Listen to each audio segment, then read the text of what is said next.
Welcome back, friends, to another session of finite element methods for fluid dynamics. We saw in the last few sessions some very simple methods on how to approximate solutions to ordinary differential equations and partial differential equations. These are finite difference type of methods. So, as we build up ourselves for the finite element method, let's look at some preliminaries. So, today I want to talk to you about some aspects of vectors, their spaces, function spaces, and so on. So, let us talk about this quantity that we see very often, a vector. So, as opposed to a scalar, a vector is going to have several components. Okay? So, let us talk about a vector in 3 dimensions. So, A is a vector, and I will denote it in this course with a tilde below the quantity, and this will now have components. Okay? So, I could talk about the components as A1, A2, and let us say A3. Sometimes we use the notation that these are components like A, B, C, or we may say that these are components like A in the x direction, the projection of A in the y direction, and projection of A in the z direction. They are all synonymous. Okay? We can use any notation that we would like, but in a vector form I could say that, so these are the components of A, and I could write A as perhaps A1 I1 plus A2 I2 plus A3 I3, where I1, I2 and I3 are my unit vectors.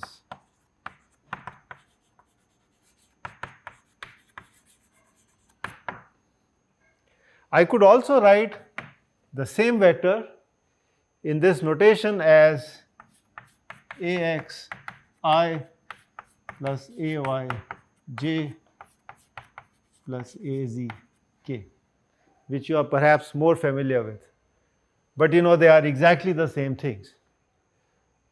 All right. So, the components A1, A2, A3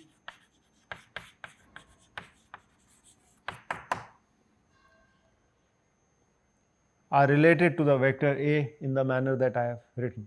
Now, we will use a compact notation.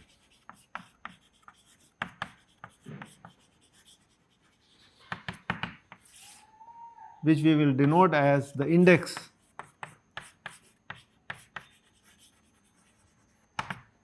notation. So, what we are going to do is, we will say a vector A has these components, you know, A1, A2, A3, and the unit vectors are I1, I2 and I3, and it is a little bit tedious to write this. So, I could simply replace this with AI, II, where I is, I have to sum if repeated, and the sum is from 1 to 3. Okay, so wherever I appears as a repeated index, the idea is that I would expand it by summing it. So, A1 I1 plus A2 I2 and A3 I3.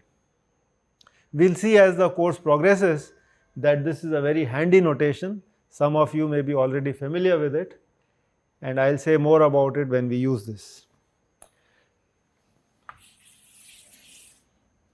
The next concept we want to talk about is a vector space.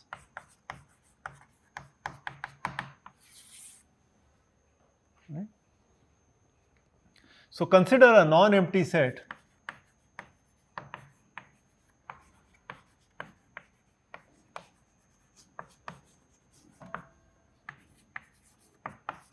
and let me denote this by this V of elements A, B, C and so on. So this is a vector space. A, B, C are vectors and they constitute a vector space if V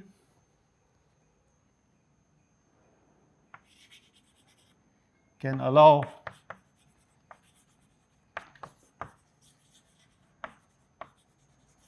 the following two algebraic operations.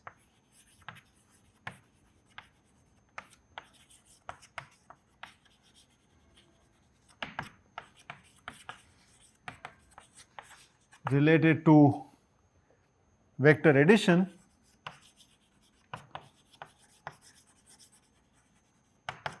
and scalar multiplication.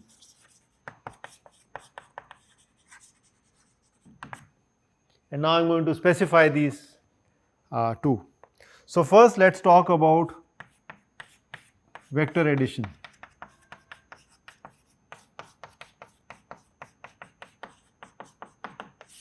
It's very simple.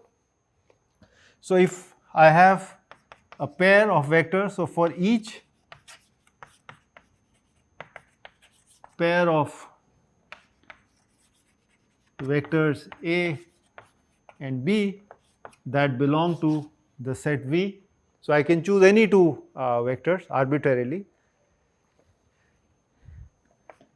A plus B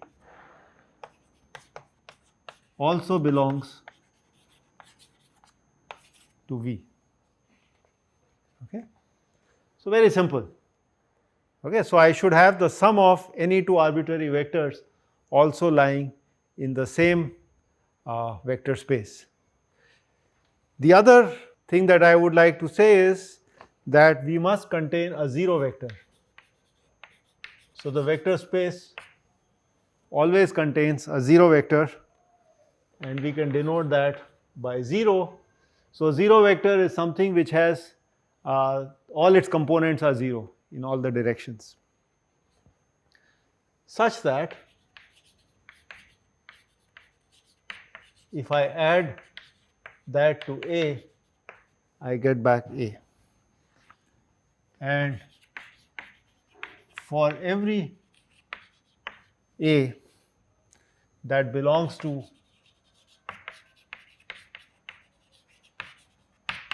V, there exists a minus A vector such that A plus this minus A vector gives me a 0. Okay. I should also respect two other properties, the commutativity and associativity. So let's write down. So if I take two vectors A plus B, then they should be identically equal to the sum B plus A. Okay, so therefore the addition should be commutative. Similarly, I can talk about it being associated, which implies that if I take A plus B and add to it another vector C, again belonging to the vector space V, then I should be able to show that this is preserved, and of course this should be identically equal to simply A plus B plus C. So the order really should not matter. So that's the vector addition. And the second thing is the scalar multiplication.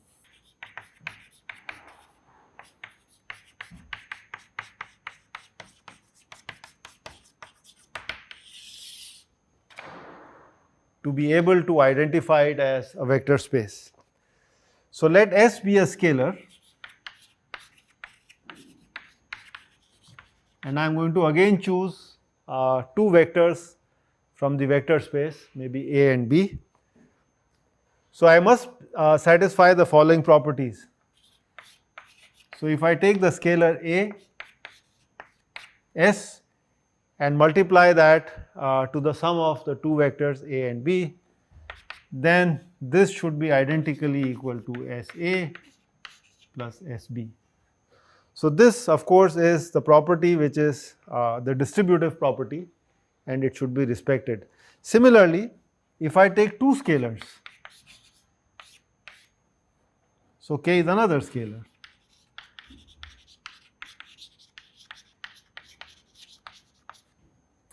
and this I multiply with a vector A, then this should also be equal to S times A plus K times A. Okay. So we all know this, but I am just writing this formally because we might want to remind ourselves of these definitions when we do some more analysis later on. So this is the property of distributivity.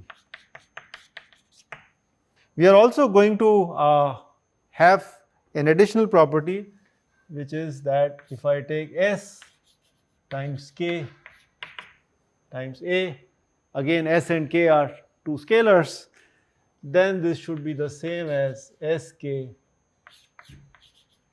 times A. So this of course is a property which is associativity in the context of scalar multiplication. And of course we are going to talk about a unit scalar A, and this should be identically equal to A. Okay. So that's what a vector space is. Okay. So let us take a few vectors that form a vector space. So let A1, A2, A3 all the way to AM belong to the space, the vector space V. Then I can form a linearly independent set. So these vectors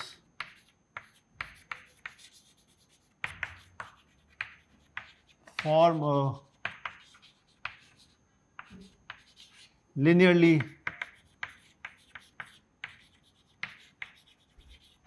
independent set if I take linear combinations of them. So I introduce certain constants.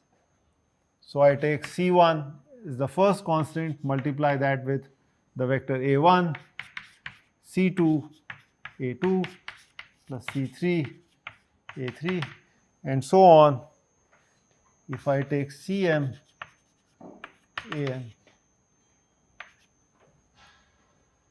So if I take the linear combination of these vectors, all these vectors Am, and I set it to 0, then I can say that they are linearly independent if the following conditions are satisfied.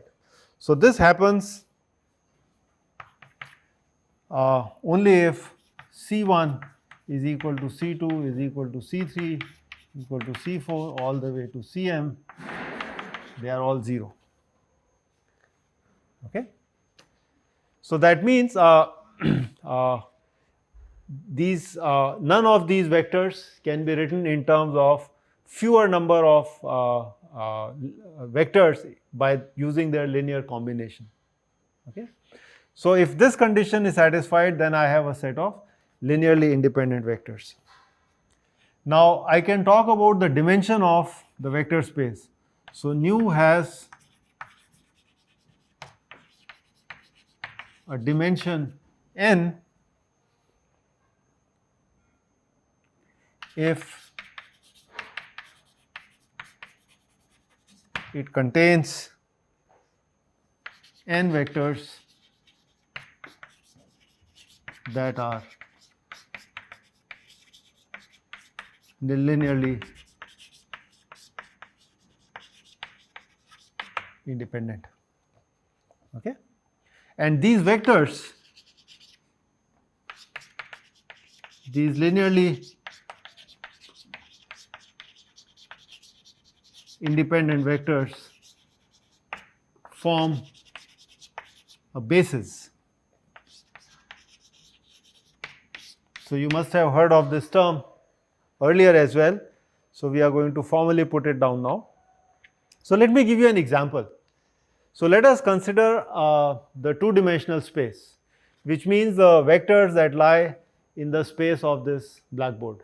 So I could construct, many such vectors, and I could ask a question that are they linearly independent, right? And it will turn out that I can form a basis by choosing any two linearly independent vectors, and we know what these vectors are. Of course, they are not unique.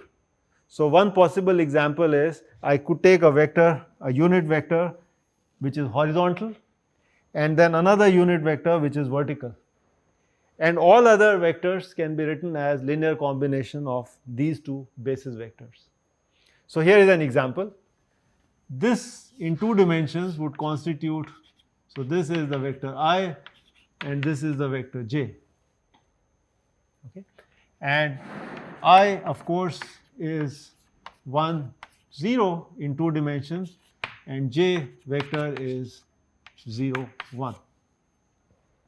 And if I want to write any vector in general, so if I take a vector x which has coordinates x1, x2, or you could even write them as x times y, then this vector can be written as a linear combination of x1 times 1, 0 plus x2 times 0, 1. Okay? And this, as we know, is the vector I, and this lower one is the vector j. So I've been able to write that any general vector which lies in the plane of this blackboard, or perhaps in the plane that I've shown here, can be written as a linear combination of these two basis vectors. You can actually repeat this exercise and say, I would like to tilt my vectors and do this. Okay? So this could be, something like I prime, and this could be a vector j prime. And these could form a basis as well. So I just wanted to make a note here that basis is not unique. So if I take any vector space, and if I can show that I can generate n linearly independent vectors, then I can use them as basis, but there could be many combinations of vectors that form a basis. So what this example also shows you is that if I use these bases 1, 0 and 0, 1, I can now ask myself a question: how many vectors can I generate using this basis? And of course, you know the answer.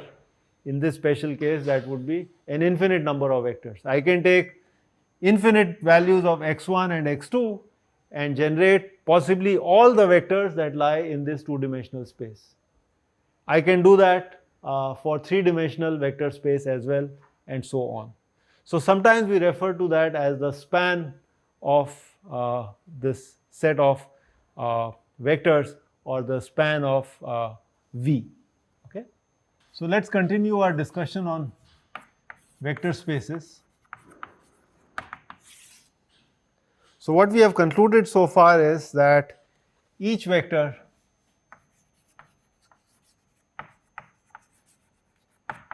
in the space V can be uniquely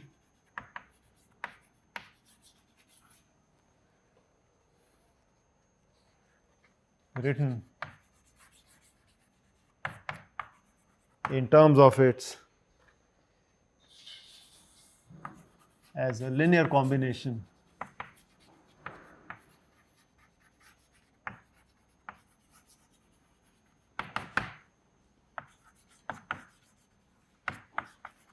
of the basis vectors. Okay. So I already gave you an example of basis vectors in 2 dimensions and 3 dimensions, but you could have vectors in n dimensions, and they are a little bit difficult to visualize geometrically, and then they would have basis vectors which would have, of course, components which are not just 2 or 3 but many. We will see some examples. Can we now extend this to functions? Okay. So I want to give you an example of polynomials.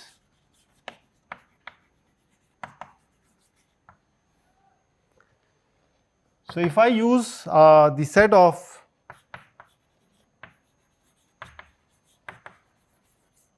all constant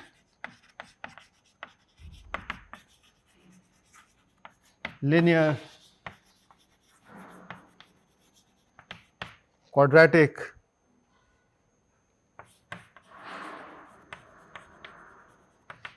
polynomials which are a function of x, they form a vector space.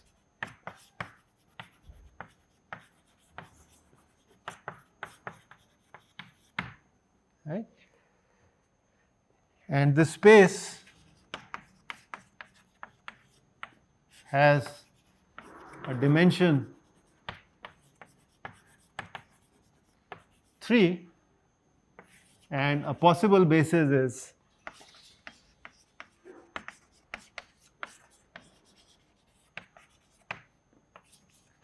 one x and x square. Okay.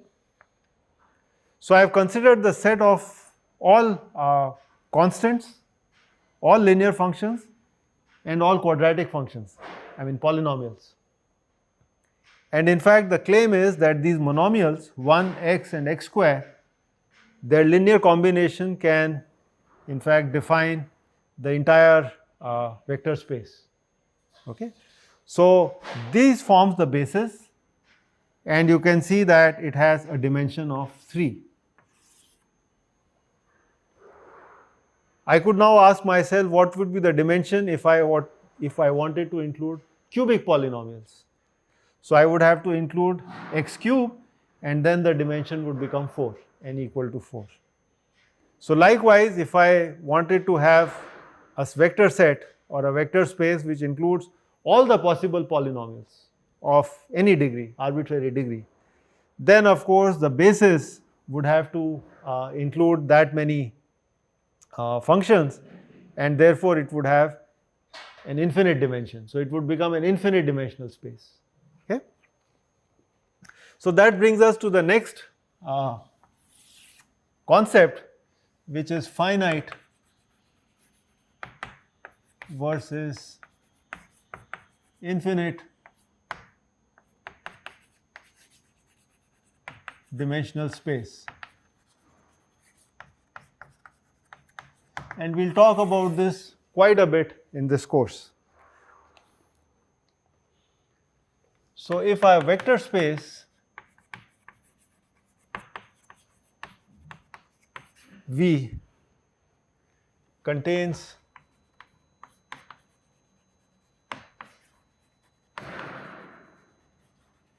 linearly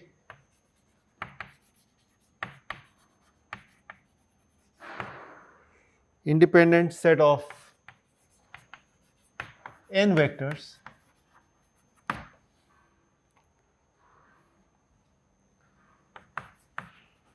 for every n, no matter how large,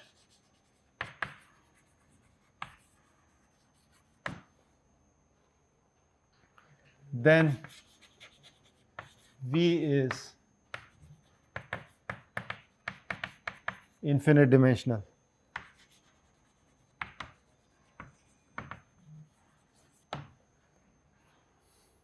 So an example would be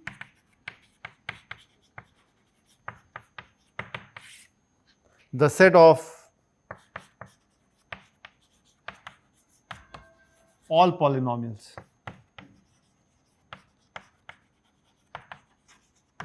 And then the basis would be, as I said, 1, x, x square, x cube, x4, and it's infinite. So this would constitute an infinite dimensional space. Okay. On the other hand, the example that I gave you earlier, where I said, let's look at only those polynomials which are up to quadratic.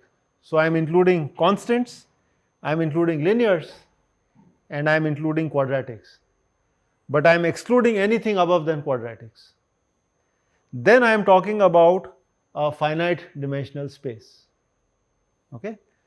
Now there is something that I would like to draw your attention to. Please do not get confused about the membership of these spaces. So if I had to ask you that how many functions belong to this vector space, okay, and of course your answer would be infinite. So there are infinite functions which are either constant or linear or quadratic. But then the dimension of the space is 3. Likewise, when I talk about polynomials of any order, I still could have infinite number of functions. But the interesting thing here is that the dimension itself is infinite. Okay? So n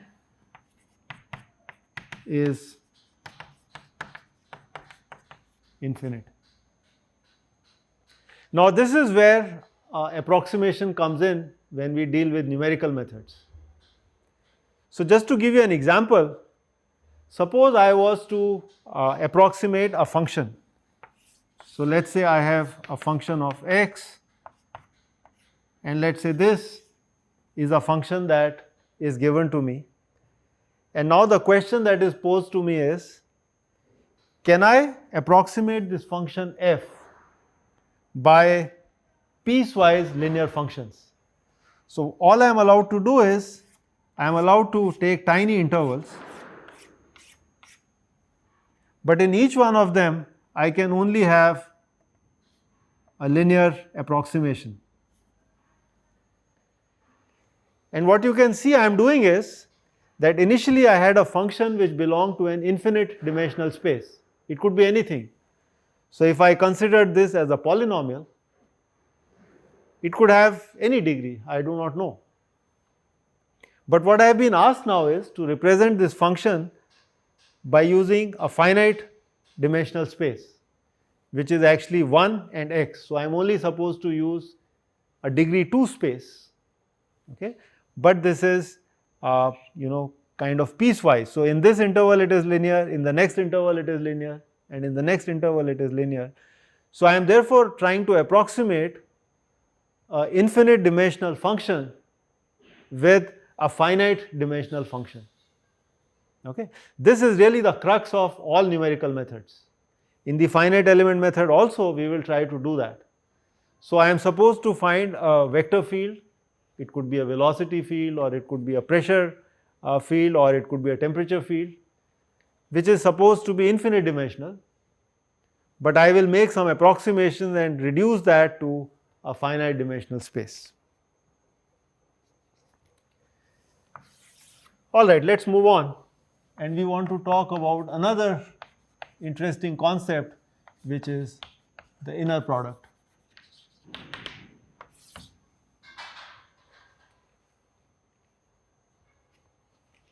So let A and B be two vectors with n components.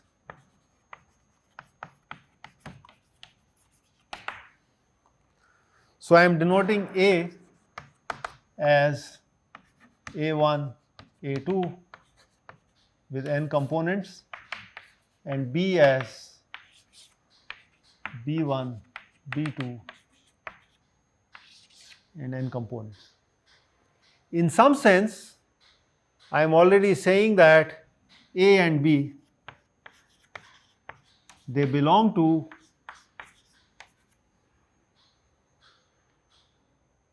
this space Rn. What this means is that these are n tuples.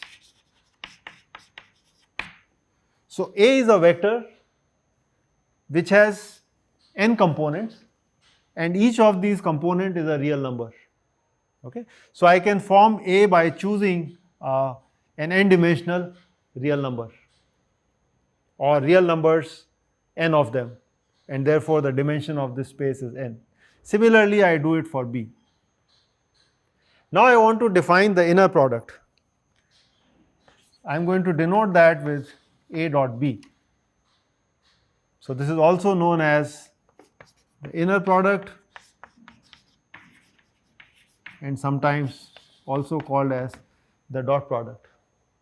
This I will define as A transpose times B. So it is done in a very similar way as we have learned the matrix product or the matrix vector product. So A is a column vector, and I take a transpose and make a row out of it, and then I hit it with this column vector, and the answer would be a scalar. And we already know the answer. This would be A1 B1 plus A2 B2 plus A3 B3 and all the way to AN Bn. In fact, in the vector notation or in the index notation, I could simply write it as AI Bi, where the repeated index is to be summed, and summed from 1 to n in this case. Okay, so this is a compact way of simply writing this simple product. So can we talk about some spaces based on this inner product? So we'll extend the argument a little bit further and introduce the concept of inner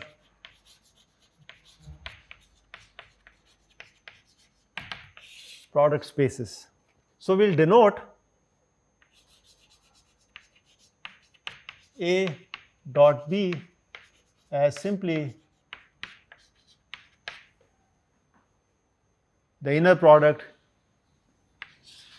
So we'll put two parentheses and these two vectors separated by a comma. As soon as I write that, it implies I am talking about an inner product. We are doing this because this will help us generalize. Right now, this definition is only for real vectors or Rn. I actually want to generalize this to functions. What if instead of two vectors, I have two functions? Can I still talk about their inner product? So we'll generalize that in a moment. So we are going to say that V is a real inner product space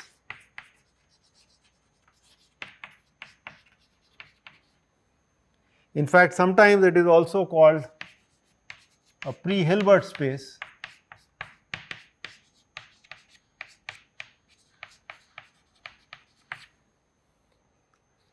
If for every pair of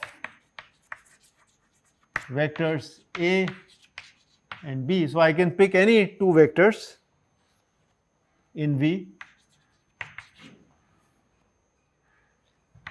the inner product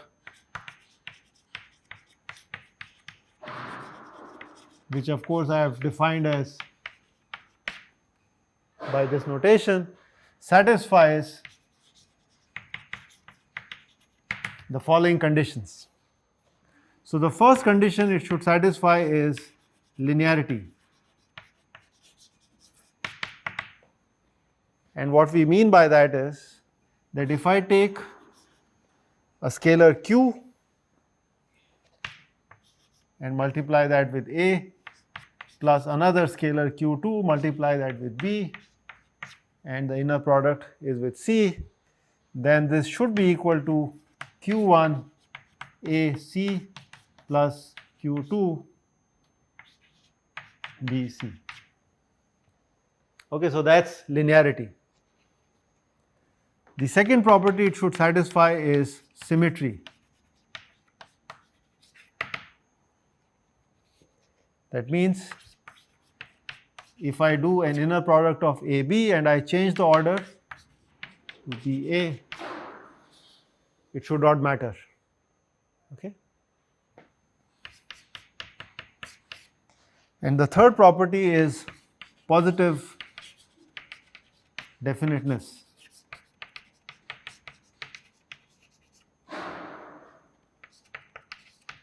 That is, for each A in this vector space V, I must have A,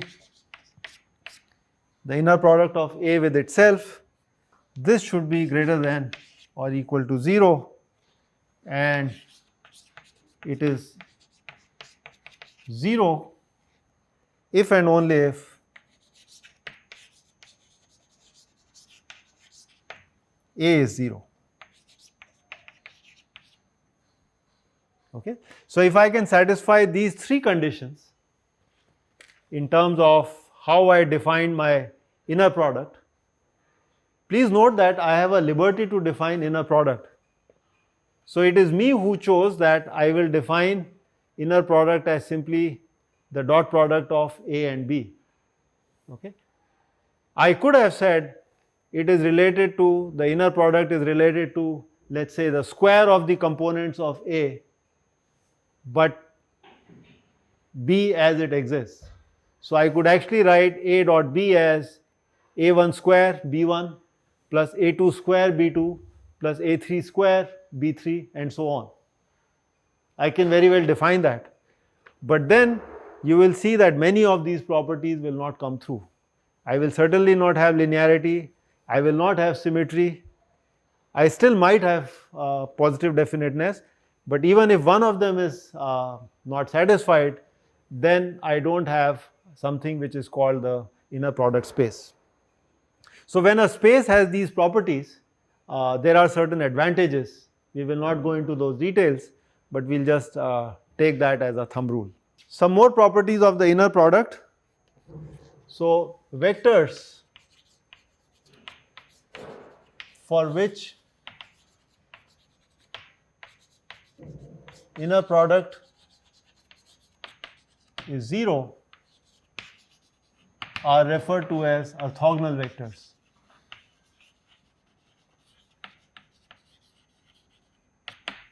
So if I have A and B are orthogonal if the inner product is 0. We already know what is the geometric significance of this.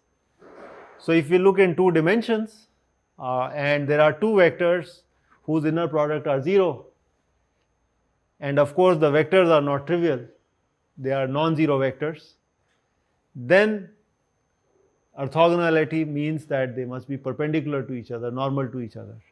And we can extend the same arguments in 3 dimensions and therefore in higher dimensions. We'll also talk about the length of A. So we can use the inner product to define the length of a vector. Let me denote that A with these double bars, and I'm going to define this as simply inner product of A and then take the square root of that. And you can see this in fact boils down to A dot A. And this is always going to be greater than equal to 0 and it is 0 for a 0 vector.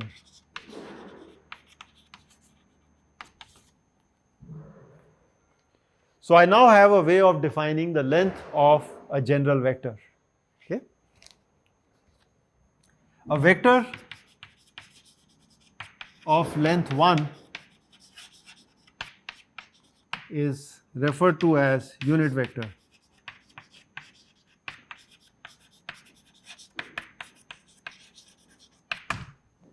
In fact, we already know that if I want to make a unit vector out of any vector, I can simply take A and divide that by the length of A, so that becomes a unit vector A. So this is unit vector in direction of A. We already know this. All right. There are certain properties that come out of these lengths, and let's review them.